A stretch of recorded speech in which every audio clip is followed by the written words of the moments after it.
evening from the Glasscock Family Foundation Ballroom at Cleveland State University in Cleveland. I'm Karen Kassler, Chief of the Ohio Public Radio and Television State House News Bureau. Welcome to this third and final debate between the two major party candidates for governor of Ohio.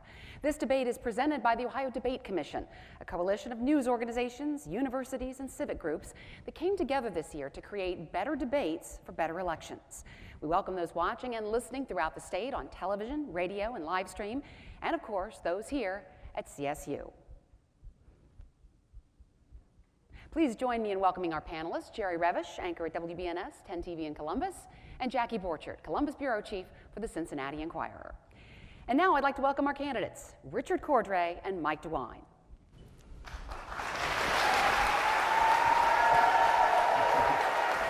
Richard.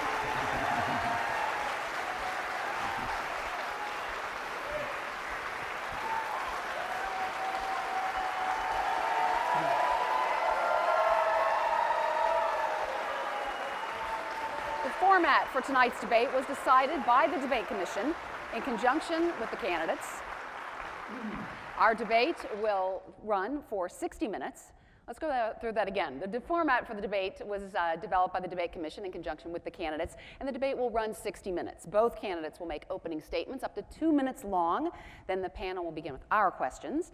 A coin toss determined that Mr. DeWine will make the first opening statement and take the first question. He will have 90 seconds to respond to that question, and then Mr. Cordray will answer the same question in 90 seconds. Mr. DeWine will then have 30 seconds for a rebuttal. There will be no candidate-to-candidate questions allowed. Candidates will each have 90 seconds for a closing statement. And we remind everyone in the audience to mute your cell phones and to refrain from all applause, otherwise making noise or attempting to participate in or affect the debate. No photography or recording is permitted. And with that, let's begin. Mike DeWine, you have 2 minutes for your opening statement. Thank you very much. Well, let me thank Cleveland State for hosting us tonight on this beautiful day in Cleveland. I run for governor, and I will bring to that job the same passion I have brought to the job of Attorney General. I will fight each and every single day for the children of the state of Ohio. Our goal is that every child in the state, no matter where they're born, who their parents are, what their situation is, they ought to have a shot at the American dream, and I will do everything in my power to make sure that that happens. We will start with early childhood development. It's important for every child to reach kindergarten and reach there so that they're at the starting line. And if you look at our plan, it's on MikeDeWine.com if you want to see the whole plan. We have a very ambitious plan in regard to early childhood development, something that's never been done to this extent before in the state of Ohio. Our career centers, boy, we have some great career centers in the state of Ohio. We will take them to the next level.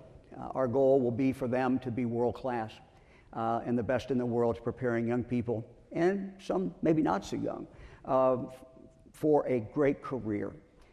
We also have to keep our college expenses down, the cost. We see this with college kids today who are coming out with tremendous debt, which is really impacting their lives. We're going to do everything we can to keep those costs down. Let me talk about the drug problem. We have a 12-point plan that's realistic, it's practical, doable, and it will make a huge, huge difference. We start with K through 12 education, probably the cornerstone of it. But we move from there to the drug courts. We believe there should be more drug courts. We believe also in more treatment, but we also believe it's important that after treatment, we have a plan to help people after that treatment as well. I look forward to this debate tonight and the opportunity to share more ideas. I would appreciate your vote. Mr. Cordray. This election will decide our future, so don't misunderstand. The issue between us is not personal for me. It's bigger than that. It's about all of us and how we can move forward together. The governorship is not a gold watch to be given to whoever's been around the longest. Mike DeWine has had a long run, but on key issues, he's moved Ohio backwards. On consumer protection, he has not stopped the insurance companies and the drug companies from hiking our health costs to among the highest in the nation. On law enforcement, he was in charge as Ohio became the worst state in the nation for opioid deaths, other than West Virginia. In Washington, he backed a big business agenda that ultimately broke the economy, tax cuts for the rich, letting Wall Street run wild. and trade deals that both Sherrod Brown and Donald Trump have said were the worst ever. We need new leadership to move forward. Betty Sutton and I know we can do better. Here's how. We'll take on the big drug companies and greedy middlemen to bring down healthcare costs. And we will make sure that no one loses their coverage because of a pre-existing condition. We will put in place drug policies that are tough and smart, that will crack down on drug dealers, take out fentanyl from Ohio, and provide more treatment to beat the opioid crisis. We'll create an economy that works not just for some at the top, but for all of us, with pathways to the middle class for everyone who's willing to work hard. Mike, you've had your chance for 42 years. It's time you stepped aside. And it's time for Ohioans to step into our future. This is about taking on the tough fights, who you stand up to, who you stand up for. I have always stood up to the same special interests that bankroll his campaigns, and I will always, always stand up for the people of Ohio. Thank you. All right, let's have some questions. The first question is to you, Mr. DeWine. You have 90 seconds to respond. Mr. Cordray then has 90 seconds, and then you have 30 seconds for a rebuttal. You have both said that you would work to protect Ohioans with pre-existing conditions and that you support Medicaid expansion. You've also said you want changes such as work requirements. If the Affordable Care Act is repealed, what specifically could you even do as governor to protect Ohioans with pre-existing conditions? And with regard to Medicaid expansion, the Center for Community Solutions says 96% of people would be exempt from work requirements. Karen, first of all, I have always supported coverage of people who have a pre-existing illness.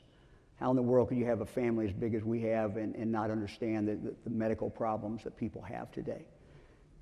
Mr. Cordray continues to run these ads that say, I don't, and he knows better than that. He knows better than that. Rich, you know better than that. Not once, not twice, not three times, 7 different times I voted in favor of covering pre-existing when I was in the United States Congress. And one of those, several of those were the very bills that were underlining. So let's say that Obamacare does go away. We still have the federal law in effect as far as coverage. If we wanted to improve upon that, we can do what other states have done with a high-risk pool. We've had 35 states that did that in the past. So those are all things that certainly that we could do. As far as Medicaid expansion, we just do have a little difference of agreement. We're both for Medicaid expansion. I think there need to be a work requirement that's not punitive in any way, but is rather to try to get people back into the game, help them, those who have a addiction problem or those who do not have the skill sets that they need. We also have a wellness program in there, which I think is going to make a huge, huge difference. All right, Mr. Cordray, 90 seconds. I think the issue on pre-existing conditions, I wouldn't pay attention to anything he says tonight because we have a record of 8 years of what he's done on this issue. There's only ever been one law in this country that protected people with pre-existing conditions, and it was the Affordable Care Act. Everything else he talks about was ineffective to protect people in that situation, as shown by the fact that we had to have the Affordable Care Act in 2010. And ever since, Mike DeWine has been flatly opposed to it. On his first day in office, he filed a lawsuit to set it aside in its entirety. If he'd had his way, people in Ohio, 4.8 million Ohioans with pre-existing conditions, would not have protection today. And if he'd had his way, we never would have had the Medicaid expansion in Ohio because his lawsuit would have wiped it out all across the country. Fortunately, he failed. But taking taxpayer dollars to try to take away health care from people, that was a DeWine double cross. And taking taxpayer dollars to try to wipe out Medicaid expansion, which has done so well under Governor Kasich in this state, that was another DeWine double cross. Now, why has he done this? He says, why would I do this? He's gotten $2.5 million over his career from drug companies and insurance companies. Maybe that's why. They sided with him in that lawsuit. It would have felt good to be able to drop people off the rolls just when they became expensive. We knew he was going to say this tonight, so we are releasing a letter tonight under Mike DeWine's signature, his first day in office, where he tried to set aside the Affordable Care Act and pre-existing conditions in its entirety. It will be on our website at cordrayforohio.com. Mr. DeWine, you have 30 seconds for a rebuttal. Rich, you just think that Obamacare is so wonderful and that that's the only way that anyone could have coverage of pre-existing illness. That's simply not true. Many Ohioans didn't like Obamacare in regard to taking away the rights to be able to pick your doctor, the individual mandate, many, many other reasons. And let me just add one thing, Richard. On this stage today, there's only one person who has sued the drug companies, sued all five major drug companies, and we have sued the middlemen as well. You did not do that when you were Attorney General.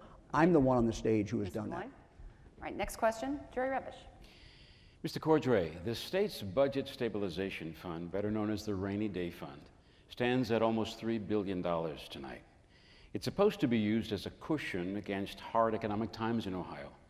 Many municipalities across the state are already experiencing hard times right now. If you're elected governor, would you use that money to help them? First of all, what I would say is, and I've been clear on this, we do not need to raise taxes in Ohio. What I will do is raise paychecks. Now, let me talk about the state's fiscal situation. The Rainy Day Fund right now is at its statutory maximum. It's at 8.3%. It can only go to 8.5%. So we cannot add more to the Rainy Day Fund significantly. Instead, what we've been doing is we ran a surplus, significant surplus in the last fiscal year, and projected to run another fiscal surplus in the coming fiscal year. It's time for us to consider what investments we will make to strengthen Ohio's future. We will invest in early childhood programs, early childhood learning programs, strengthening the foster care system, more home visits for pregnant mothers, and all-day universal pre-K across the state. Children aged 0 through 5 need significant resources. This is actually a point of consensus between the campaigns, and I'll be able to work with the legislature to deliver this on a bipartisan basis. We also need to invest in workforce development. We need to strengthen skills training, apprenticeship programs, certification programs, our great community colleges. These are things we need to do to strengthen the workforce in Ohio. And I have said we need to support our small and medium-sized businesses across the state. And fire up our infrastructure. I have a package I'm going to put forward on that so that we finally fix the roads and bridges, and we invest in public transit and do broadband access. These are investments we can make. They'll strengthen the state. They'll create good jobs. They'll spread out opportunity. Mr. DeWine. What's interesting, if you total up all the money that Richard says he's going to spend, there's absolutely no way that you could do this without raising taxes. It's abundantly clear that he wants to raise taxes, if you look at some of the comments also that he has made about that. But let's talk about the Rainy Day Fund, but also let's talk about local government. I think there's no doubt that local government has really been hit in the last few years. They've been hit with the drug epidemic, and as many people in local government have told me, they do not have the money that they had from the state before. I think that it would be irresponsible for me at this point, not knowing exactly where the budget would be or what the economy is, to say exactly what you're going to do in regard to local government. But I served at local government level. I started as a county prosecuting attorney. I represented all local government. I know that in the state of Ohio, the way we like it in Ohio is local. And that means that local government delivers the services, even many of the services that come from the state of Ohio. So I'll be someone who will listen. I'll be someone, I have said that we will dramatically increase the money that we're giving to children's services. We have 2 pilot projects that we've started in the Attorney General's office to help foster care and children's services. We're going to expand those to all 88 counties when I'm governor of the state of Ohio. So real help coming in regard to our child welfare system. Mr. Cordray, 30 seconds for a rebuttal. That's a lot of talk about local government funds without being willing to make any commitment to restoring the local government funds. Let me be clear. I have made a commitment to restore local government funding in Ohio. It's really important. We can't be taking money out of local communities who are very cash strapped, taking it to Columbus and not bringing it back. That induces local economies to be in recession. And it also forces localities back to the ballot on sales and property taxes. We're going to keep property and sales taxes down by restoring local government funding in Ohio. That's an important thing to do, and it will definitely help all across Ohio. Next question to Mr. DeWine comes from Jackie Borchert. Somewhat related question comes from Ohio State University political scientist Paul Beck. It's conceivable the next governor will face an economic downturn during his term in office. If you face such a downturn with a resulting decline in state revenues, what would you do? Which state programs would you protect the most? Well, first of all, to answer Paul's question, the Rainy Day Fund is there for rainy days. It's there in case the economy starts to go really, really down and you have a major problem. So certainly you would look to that at that particular time. I think, though, that the goal of the governor of the state of Ohio should be to grow the economy. And that means the economy in every part of the state, not just in one particular part. John Houston and I have a plan. It is a plan in regard to opportunity zones. These are zones that the tax bill that was passed through the Congress and by the President of the signed by the President of the United States designated particular areas in the state of Ohio. Actually, Ohio designated those, but it's done through the tax bill. We will double down on that. What we will do is say that we will have that same tax opportunity for people. What that means is there's going to be more investment that's going to be made. There isn't enough government investment to invest in all our areas in the state of Ohio. We have to have private. It's going to pump money into those areas. When you put that together with what we're going to do in the area of career education, both for those who are in school now, the young people, but also mid-career as well. We have a plan, for example, to create 10,000 nano degrees, which is something that I think that people will be very excited about. Mr. Cordray, 90 seconds. So I think if you get around Ohio and get off the interstates and out into the small and medium-sized communities, it's raining. And people need help. That's why I've pledged to restore the local government funds. We're running budget surpluses. Those budget surpluses are made up of money that come from the communities around Ohio, and they should have that money. And in eastern Ohio, the oil and gas money, some of that should be returned to help the communities bear the burdens of that. Now, he talked about growing the economy. We should grow the economy in Ohio, and we will grow the economy in Ohio, but his plan will not do it. He has a so-called prosperity plan that only helps those who are already prosperous. It's built again on more tax cuts for the top 1% that does not trickle down to Ohio. Never has, never will. And he wants to loosen the reins so that Wall Street can continue to blow up our economy with irresponsible actions. And other than that, his program is very thin. What I have said we will do, Betty Sutton and I will do to grow the economy. I mean, how can you grow the economy without talking about small businesses and supporting them? How can you talk about growing the economy without investing in the infrastructure that we know has been deferred across the state, including access to broadband, an economic development issue in big pieces of the state, and investing in public transit so people can get from home to work? 27 counties have no public transit. Getting local government funds back into the communities. And what we need to do above all is help our businesses grow and help our workers get the investment they need to have the skills to fill those jobs. Mr. DeWine, 30 seconds for rebuttal. Richard, tell the people who live in the opportunity zones, tell the people who don't have jobs, tell the people who are a long way from jobs that they shouldn't have money invested in those. Tell them that. This is something that will help the poorest people in the state of Ohio. It is not just in our inner cities, but it's also in our rural areas as well. It will create that opportunity for that money to come in for investment. That is vitally important. Here's another question that was inspired by those that were sent into the Ohio Debate Commission's website. This one from Doug Reffett of Galloway, who noted that last year the FCC voted to repeal the net neutrality rules set in place by the Obama administration. The federal government and the entire broadband industry is now suing California over its new net neutrality law. So, Mr. Cordray, what would you want to see Ohio do in terms of net neutrality? Okay, I thank Doug for his question. In Galloway, he's a neighbor of mine, pretty much. What I have said about net neutrality is we should be standing for net neutrality. And everybody who uses the internet understands that they should not be discriminated against merely because some people have market power and others don't. And what I have said is I will join my friend, Montana Governor Steve Bullock, who has said that people who do business with Montana, companies that do business with Montana, IT companies and the like, need to observe the principles of net neutrality if they're going to do business with that state. And he told me when he first said that, a lot of people laughed. What do they care about doing business with Montana? But he then signed up New York and New Jersey, and people weren't laughing anymore. And I've told him I will join him in that effort. We should stand for net neutrality in this state. I will stand for it. And again, when we talk about the internet, we have to talk about broadband access. The disparities in school funding have been magnified by the fact that in parts of the state, some of the rural parts of the state, we don't have broadband access.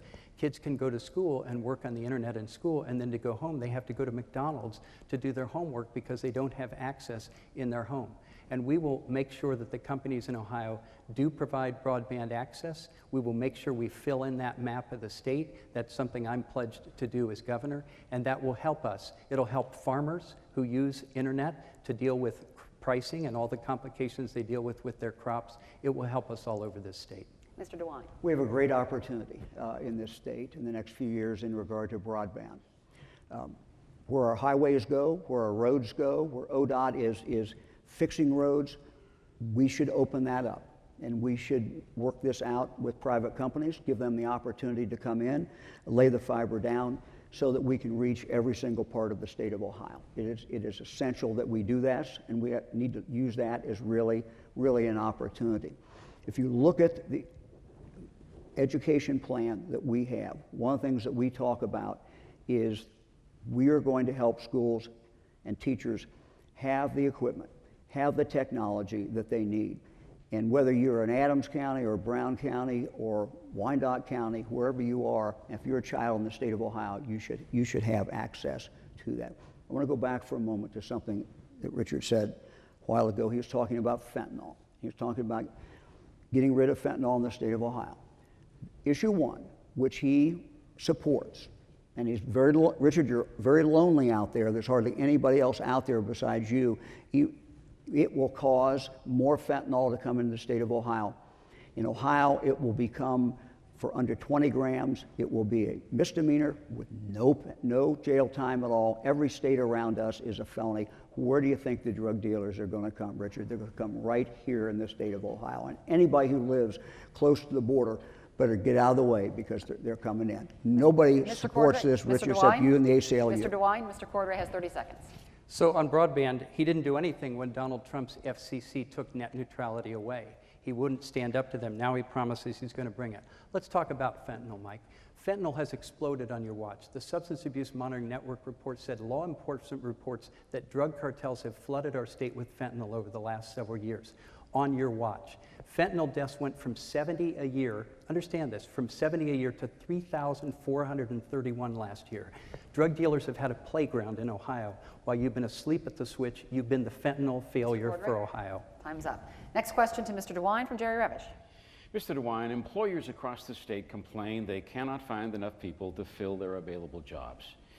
One of the biggest underutilized pools of potential hires in the state are restored citizens, ex-offenders, men and women with criminal records who've paid their debt to society and just want an opportunity to make a living. But many businesses are still reluctant to hire them. If you are elected governor, what would you do to change employer minds to get more of these people hired? Jerry, you're already seeing some employers change their mind because of the fact they can't find people. But the governor has to lead, and I will lead in this area. The governor needs to be holding up programs that work. We have programs in the state of Ohio where businesses have started, and everyone in there is an ex-felon. Everyone that is in there has been a convicted felon. We have other businesses that are expanding that. So we need to talk about that. We need to use the bully pulpit of the office of the governor to do that. We've had some reforms that the legislature has passed in the last few years in regard to what records can be available. We want to encourage people to hire a convicted felon. At the same time, we want to make sure that that is an appropriate position. For example, we would not want to change the law in the state of Ohio to say that the criminal record of someone would not be available in regard to if they were a sex offender. You would not want a sex offender being hired. You would want a nursery school to know that. So we have to be, my only point is we have to be very careful in how we do this. But the governor can lead. There are many businesses that are doing that. You're absolutely right. The number one complaint that I hear when I travel around the state of Ohio is we can't find people to work. I'll talk in a moment. I see the red light's on, but we'll talk a little bit more in regard to things that we want to do and plans about that. Mr. Cordray, 90 seconds. So Mike DeWine says a governor could lead. So could an attorney general lead. For the last 8 years, nothing has happened on criminal justice reform. Mike DeWine has been the chief law enforcement officer of the state, and his allies in the legislature have done nothing on this. We will have a hard time with criminal justice reform the way he's demagoguing issue 1. You'd think issue 1 was the only issue in this race. There's many issues in this race. I have said that the one thing we can't do is double down on failure with Mike DeWine's fentanyl and opioid crisis that has blown up on his watch. Issue 1 is one possible answer. I support it. The Athens County prosecutors put forward a plan. I support it. The Franklin County prosecutor and city attorney in Columbus, friends of mine, put forward a plan. I support it. What I don't support is doubling down on failure with Mike DeWine. Reentry has been an issue for years, and in Ohio we've made no real progress on it, other than Governor Kasich has done a few things. We also need bail reform in Ohio. We need to think about individualized determinations of who's being held in jail. That's something we need to do in this state. I will push for criminal justice reform, but Mike DeWine is setting up a climate where nobody will touch criminal justice reform, and it's the wrong path for Ohio. It's too expensive to imprison everybody. It is too inhumane to put drug offenders with a drug problem in the prisons where they get no treatment and they come out with a felony on their record. They can't get a job, can't get a license, can't get a student loan. It's a bad path for Ohio, and we need change. Mr. DeWine, 30 seconds for rebuttal. Richard, we could have some reform, but issue 1 is a total disaster. And I continue to bring it up because to me it shows a lack of judgment. It shows a lack of good decision making. When you're lonely out there pretty much all by yourself. In addition to the things I said a moment ago, what's been a real success has been our drug courts. This will destroy our drug courts because there no longer will be a penalty there, nothing hanging over anybody's head. California did it and they lost 60% of the people going in. Next question to Mr. Cordray from Jackie Borcher. Relations between police and the communities they patrol have become strained in several parts of the state, including here in Cleveland. What would you do to help skeptical Ohioans, especially people of color, have more faith in law enforcement? Well, I think first of all, we could work on things like criminal justice reform. He says we could have some reform. We haven't had any while he's Attorney General. Certainly doesn't deserve a promotion on that issue. We also need people to understand that we need fair policing, and that comes about through proper training, all right? When the Tamir Rice tragedy occurred in Cleveland, Mike DeWine's response was to say we need more police training. But what has he done? You know how much police training they're paying for this year in the Attorney General's office? 0 hours. 0 hours. So that's a promise that was made that hasn't been kept. His budget is $40 million higher this year than it was last year. 0 hours for police training. Our law enforcement need that training. This is probably one of the reasons why law enforcement in this state are endorsing me, not Mike DeWine in the governor's race, because they know that when it comes to being tough and effective on crime, he hasn't delivered. Both the Fraternal Order Police and the Patrolmen's Association have endorsed Rich Cordray in the governor's race because I will take on the opioid crisis. We will drive fentanyl out of Ohio. Fentanyl has run wild on his watch in Ohio, and it's pretty precious for him to talk about what we need to do about fentanyl, misrepresenting issue 1, which has nothing to do with drug trafficking laws. Anybody with 19 grams of fentanyl will be prosecuted and jailed under my watch as a drug trafficker in Ohio. But Mike DeWine has failed us on this issue. He's failed us on police training, and he's failed us across the board, which again is why law enforcement supports me in this race, not you, Mike. Mr. DeWine. I would invite anyone who's watching tonight to talk to your local county prosecuting attorney and to ask them whether someone who is in possession of drugs, let's take the fentanyl, let's say it's 19 grams, but where there's absolutely no other evidence except possession, if you think they can be charged with drug trafficking. Richard, the problem is you've never been a county prosecuting attorney and you don't know anything about it, and you're dead wrong. If you talk to prosecuting attorneys, what they will tell you is there's no place to go. And so that person with 19 grams, enough to kill 10,000, is that funny? 10,000 people? It's laughable, your claim. 10,000 people, Richard. They will get no jail time. It will kill our drug courts. It's horrible. The other thing, let me talk for a moment about the group that we put together. We put 15 people together. It was citizens from throughout the state of Ohio. They came back with some amazing recommendations that we have implemented and are now part of the core curriculum.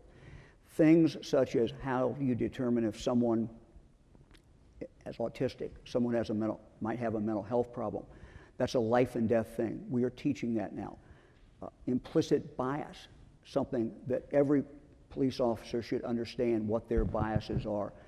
This is revolutionary. We did it by putting a citizens group together. I'm very, very proud of what they have done. Mr. Cordray, 30 seconds for rebuttal. Anybody with enough fentanyl to kill 10,000 people needs to be prosecuted for drug trafficking, and they would be, Mike. You just got that wrong, and the newspapers have said that claim on your part is an outright lie. And on police training, you promised police training after the Tremere Rise tragedy. That's what we need to solve these problems. You've got a curriculum. It's gathering dust on a shelf. If you're not going to pay for the training, nobody's going to take it. Your budget went up $40 million, but you provided no hours of training for law enforcement in the state. That doesn't get the job done. Mr. DeWine, you've talked a lot about being a local government guy, even in this debate, but you also issued an opinion saying cities couldn't set their own minimum wage levels, and your campaign has said that you've outlined ways to assist local governments, but even you said here a few moments ago that you couldn't make any promises on the local government fund. So how can local governments be empowered to take on fighting the opioid crisis, funding public transit, and other responsibilities under these conditions? We will be a good partner. We will work with them. Karen, what I'm not going to do is come in here and do what Mr. Cordray has done, and that's promise everything in the world to everybody. We don't know where that budget is going to be, but I will guarantee you, I understand about local government. What I talked about a moment ago and what we're going to do in regard to children's services is very, very significant. I understand police work. We have a plan that we will help every police department in the state of Ohio by using data. We have a state that is local government, 950 police departments, 88 county sheriffs. We like it that way. I happen to like it that way. I think it's good, but we have to have more help to those local departments, and we will be giving them that help. We will give our schools more help. For example, when you look at the problem of schools in regard to guns, in regard to a possible shooting in a school, we have a plan. We will provide that school with a mental health specialist. Every school in the state is going to get a mental health specialist, paid for by the state of Ohio. Every school in the state will get that type of assistance. We will also be up on the internet, and we will do this through a resource center that we have in Columbus and see if there are threats to that school. We have some schools that are doing that now. We will pay for that, and we will do that. So there's a lot of services. If our audience looks at our plan, you'll see a lot of things that we're doing for local government. Mr. Cordray. So I can't even really follow Mike's answer there. He's going to be a good partner, but it rings hollow because he's not willing to make any commitment. Yet somehow a sentence later he says there's going to be a lot of money. I can't add it all up. But I'll tell you what, he says he doesn't know where that budget is going to be. The first person who presents a budget next year is going to be the governor. And I know where that budget is going to be. I am going to be working to restore local government funds in Ohio. That is my commitment. If he thinks that's an irresponsible commitment, then he's not really willing to be a partner with local governments in this state. And what does this mean? Everybody thinks it's just nameless, faceless government. It's okay for the state to take their money and nobody will care. It drives people back to the ballot to raise local sales tax and local property tax, which hurts local economies further. It hurts the ability to fight the opioid crisis. You take those resources out of the community and don't bring them back, how are we going to do something extra, like fight the worst opioid crisis in the nation? Sorry, second worst. West Virginia's even worse.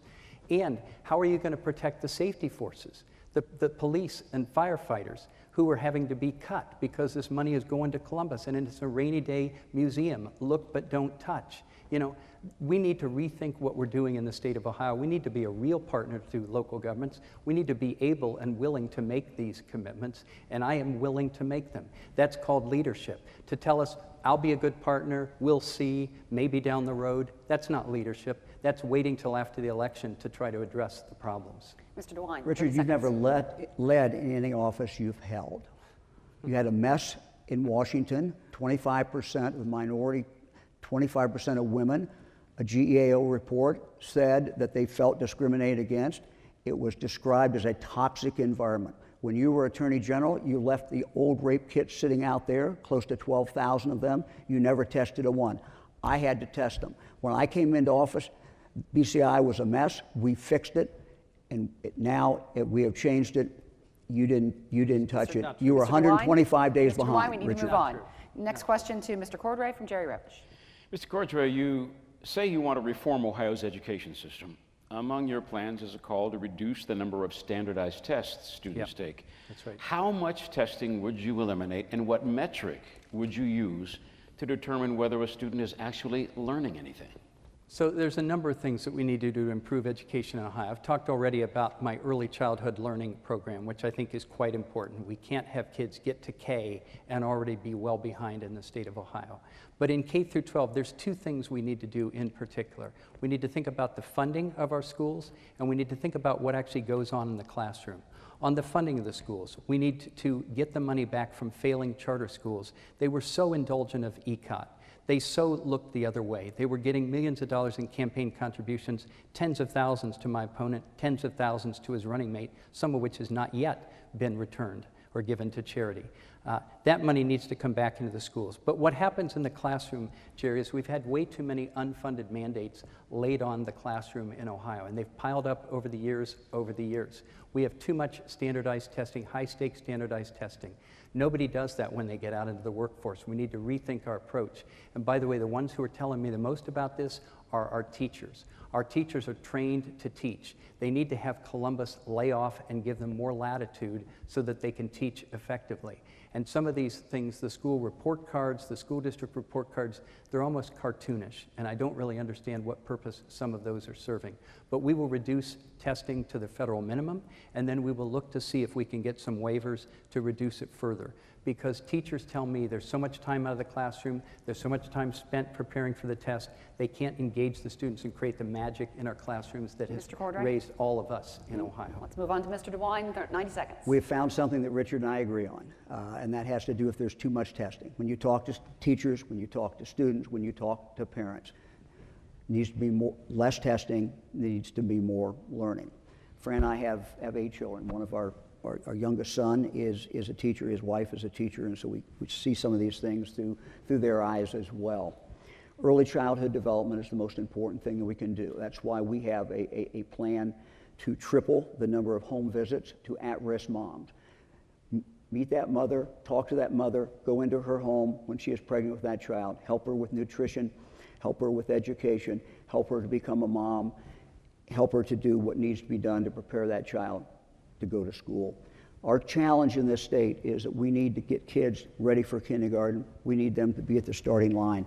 That should be our goal. Some kids are coming into kindergarten, they have half the vocabulary of other kids. We have to change that. That's why we have a very dynamic plan to do that. We also will improve early childhood education.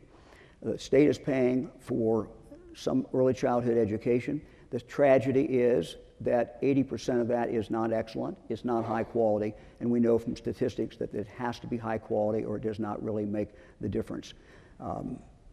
More on education later. I'm out of time. Mr. Cordray, 30 seconds for rebuttal. So I am glad that you have agreed with our plan on K through 12, Mike, and I think we've also agreed on early childhood. So that's two good things.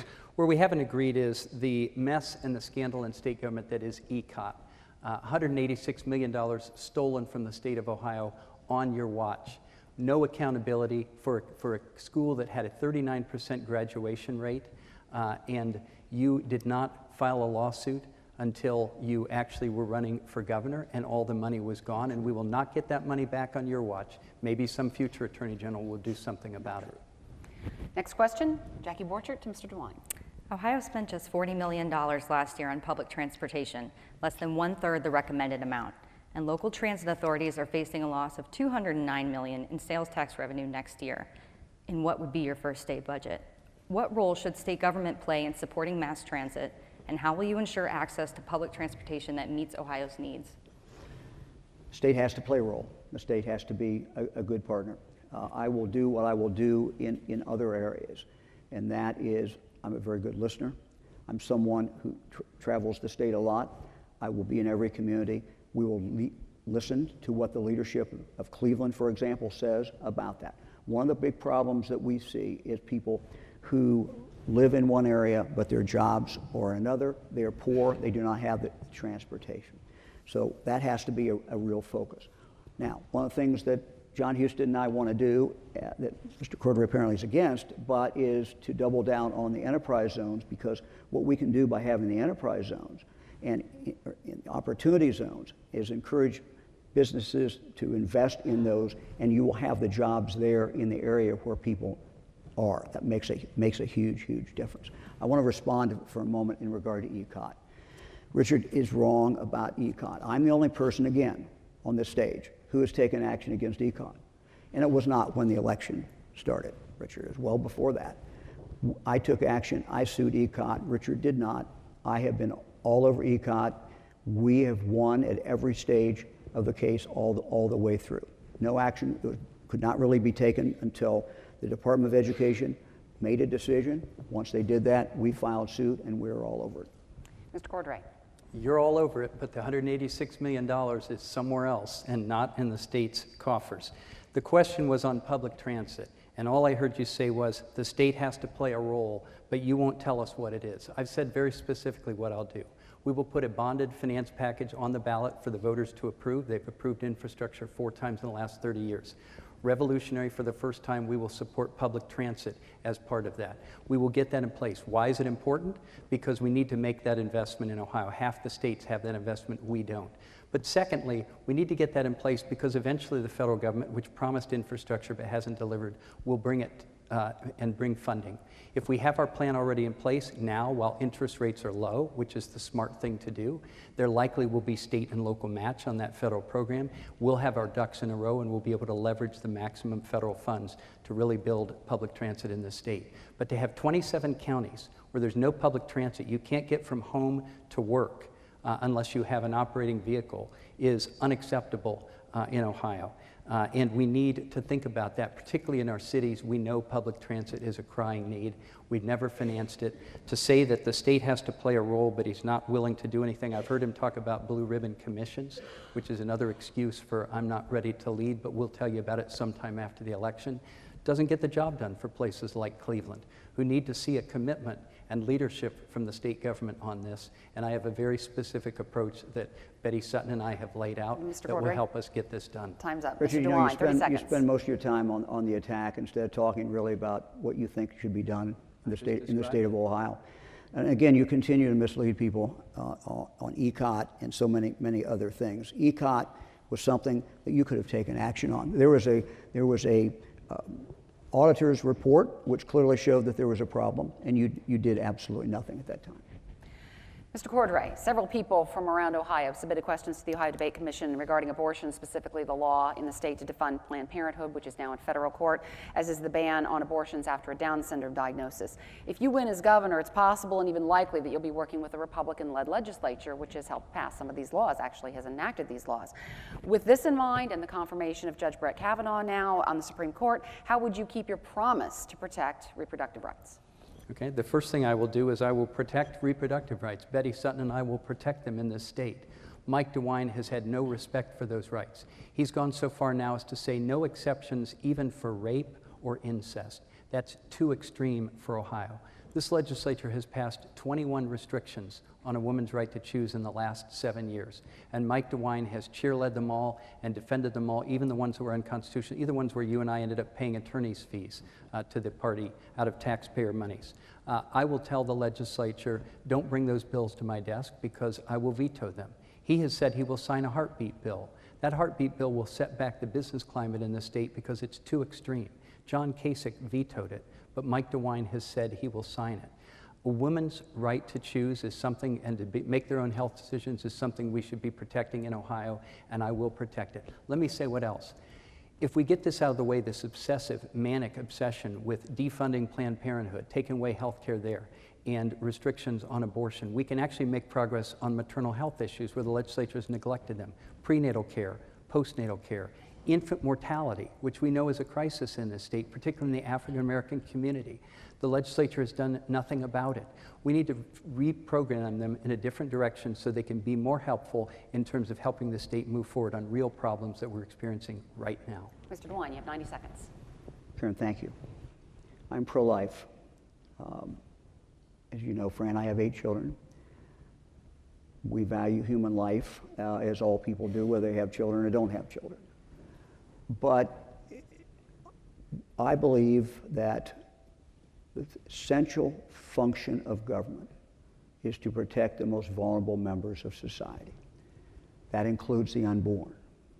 It includes moms who are in very difficult situations. It includes babies who because the mom doesn't have the right nutrition or is taking drugs or other things. So you're going to see an administration, and we talked about this already before, that's going to spend a lot of time and a lot of focus and put significant money on early childhood development, but we're going to start it with home visits early on. We're going to take this from covering, we only now cover with home visits 4% of the eligible women in the state of Ohio. We're going to take that the first year from 4% to 12%. We will do more than that as we go forward, because I truly believe how we take care of those kids early on and how we help moms and dads take care of those kids, moms and dads who are in difficult circumstances, is going to make a huge, huge difference for that child, for that family, and for the rest of the state. Mr. Cordray, you have 30 seconds for rebuttal. We agree about taking care of kids early on. Where we don't agree is your extreme agenda that even in cases of rape and incest, a woman could not exercise her right to choose. A 15-year-old gets raped by her uncle, and she'd have to carry that child to term, that fetus to term, because you as a man are going to dictate to her from Columbus and say that this is the way it has to be for everyone. That's wrong. That is not respecting rights. That is trampling on people's rights. Grown women have the ability to make their own decisions. They should be respected in the right to do that. It's been honored in the U.S. Constitution, and it should be upheld in Ohio. Next question to Mr. DeWine from Jerry Revish. Mr. DeWine, you would freeze tuition so students would pay the same price they're charged as freshmen for all 4 years of college. Would you increase state funding to colleges and universities whose budgets may be too tight to accomplish that? Jerry, I think that the people who we appoint to the board, and one of the most solemn responsibilities of a governor is to appoint people to the board of trustees of our state universities, need to understand that young people cannot pay what they've been paying, and that the debt that is piling up on young people is wrong. We have to start running our universities more like a business. Now, they're not exactly a business, but there's a lot of parts of them that are. And so having people in there who understand that is very important. What you're seeing in the state of Ohio at most state universities today and at private universities is they are reinventing themselves. They're figuring out, how can we get by? Some of them are going out and trying to get transfer students. Some of them are looking at people who are not typical college age and are making a real pitch for them. Those are the type of things that have to be done if our colleges are going to continue to be good in the state of Ohio, and if they're going to be able to supply for a reasonable price what the students need. So it's the ability to adapt, it's the ability to modernize, it's the ability to take new technology to the heights that needs to be done. And that's what the leadership of these colleges have to have, these universities have to have. Mr. Cordray. Let me talk about the pattern of what we've seen tonight, and we've seen it in all these debates. Time and again, we have an issue, an important issue. And Mike DeWine's comment is, somebody will figure it out later on. I don't know what we're going to do. Somebody will decide. I'll name an opioid czar. Somehow they'll solve the opioid crisis. I'll name people to the boards of regents, and somehow they'll figure out how we keep costs down. I'll name somebody to be a partner with local government. We don't know what we're going to do for them. The state has to play a role in public transit, but I don't know what that role is. Governor's office is about leadership. The governor sets the agenda. Then the governor has to work with the legislature to implement that agenda, but there's a lot the governor can do on his or her own, and that's important, all right? On the issue of higher education, I have said we need to have more 2+2 programs, working with the community colleges to make college more affordable. We need to work to get more college credits available to students in high school so they can get a head start on this. Our great community colleges are an excellent alternative for people, a very affordable alternative, and we can invest more in them. We can also work as a state to optimize federal student grants and loans, make sure we're pulling down every dollar for families who really don't know how to navigate this. Many of them don't even fill out the FAFSA. We should have universal FAFSA completion in Ohio. That will help make college more affordable and more accessible to people. There's much that we can do, but the governor has to lead. The governor has to have plans. The governor has to be willing to spend political capital to implement those plans. It's not enough to say somebody will figure it out someday. We need more concrete approaches. Move back to Mr. DeWine for 30 seconds for a rebuttal. Sure. Richard, you have not led in any job that you've ever had. What about, tell that to the rape victims who, Yeah, right? Right? Right. Right. I Tell got that started to on tell that that, to the rape. and You you didn't know start it. on that. There were 12,000 of them. You know sitting that I there. got started on One of the that. You things claim that I credit for think my is work. important is, and I will do as governor, is every state university, we're going to not only judge that state university on how many people they graduate, what percent, but I think that we can start looking to see where those students are a year after they graduate. I think we should judge them Mr. by Dwight? that, and it's important. Now, unfortunately, we don't have time for another full round of questions. We only have 2 minutes left here approximately before we get to closing statements, so you each have 30 seconds to answer this question, and it comes at a perfect time after that exchange. I will start with Mr. Cordray. Can you say something It's that his turn. can you say something that you like about your opponent, like or admire about your opponent in 30 seconds? Yeah, I know that Mike DeWine has always been a family man. I respect that about him. I'm a family man myself.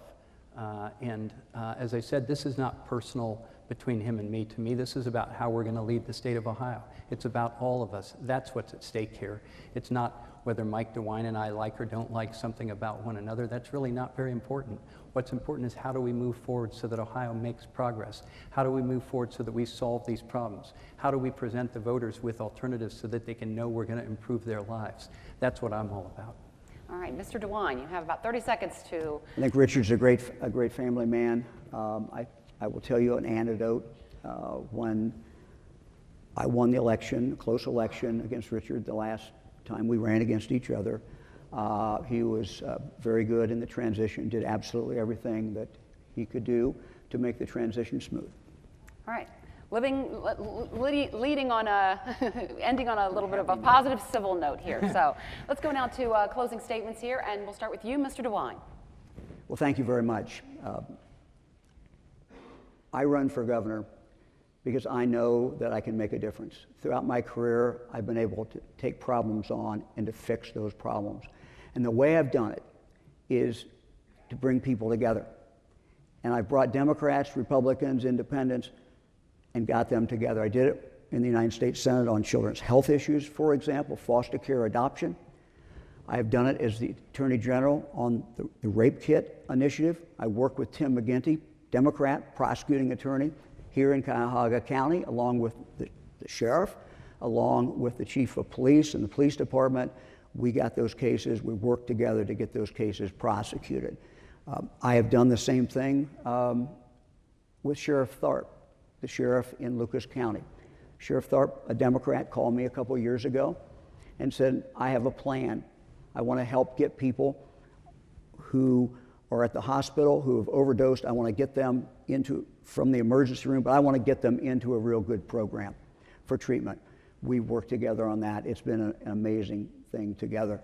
I worked with the former Democrat treasurer in Cuyahoga County in regard to a program that Albert Ratner also, Jim Rackauckus was the person who suggested it. He and I worked together to deal with the cancer that's been on our neighborhoods when our buildings and houses are falling apart. We had a program, it made a big difference. That's going to have to be your last word, Mr. Cordray. Thank you to the people here at Cleveland State, to everyone here and everyone watching. Mike, I've enjoyed the 3 debates that we've had. These have been good conversations about the future of Ohio, and I don't think it should end there. I think the people of Toledo would like to see us debate there. I have been willing to say that I will go and have a debate there. I'd like to invite you to join me there next week. I think the people and voters of Toledo deserve that. Now, I've said many times that this race is about who you stand up to and who you stand up for. I have always stood up for people who have been abused or mistreated by predatory, powerful interests, and I always will. In Ohio, I stood up for our pension systems against Wall Street to protect taxpayers and retirees, and we beat them. We were effective. I stood up for brave servicemen and women who serve our country at the Consumer Bureau to make sure that they were not victims of financial predators, and we took them on and we beat them.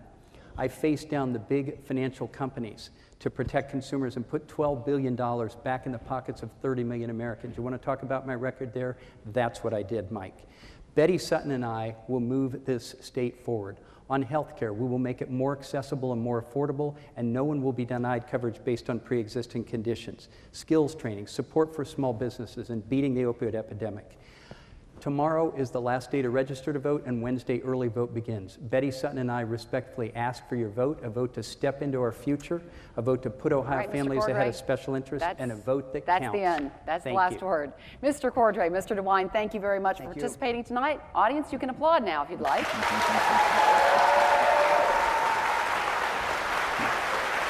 Hey, Richard. Thank you.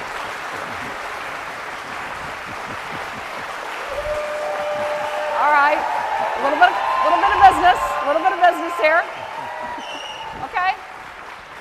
I need to remind you there are two additional candidates vying for the governor's seat, Libertarian Travis Irvine and Constance Goodell Newton running as a Green Party candidate. All four gubernatorial candidates have been invited to participate in a City Club of Cleveland forum on Monday, October 15th. You have been tuned in to the Ohio Gubernatorial Debate 2018, brought to you by the Ohio Debate Commission. On behalf of my colleagues, Jerry Revish from WBNS 10 TV in Columbus and Jackie Borchert from the Cincinnati Enquirer, I'd like to thank our studio audience and everyone who tuned in to the live stream this evening. I'm Karen Kassler. Thank you much, and good night.